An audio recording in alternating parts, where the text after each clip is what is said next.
Ma'am, இதுக்கு ஹிந்தியில என்ன மேம் சொல்லணும்? இப்பொழுது, இப்பத்தான், ஏற்கனவே, இப்ப வரை. இப்பொழுது அப்படின்னா அப், அப்னு சொல்லுவாங்க, அபின்னு சொல்லுவாங்க. இப்பதான் அப்படின்னா அபி அபி, அதே 2 தடவை சொல்லணும். அபி அபி அப்படின்னு சொன்னா இப்பதான். ஓகே, அவர் இப்பதான் போனாரு. ஓ அபி அபி கயா, இதெல்லாம் நம்ம இப்பதான் அப்படின்னு சொல்லணும்.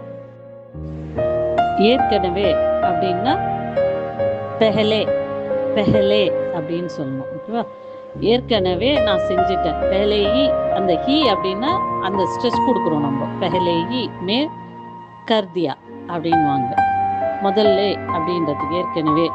அடுத்தது நீங்க கேட்டிருக்கிறது இப்போ வரையில், அபி தக், அபி தக், இப்போ வரையில். ஓகே, இப்போ வரையில் ராகுல் ஹோம்ஒர்க் செய்யவில்லை. அபி தக் ராகுல் ஹோம்ஒர்க் நஹி கியா.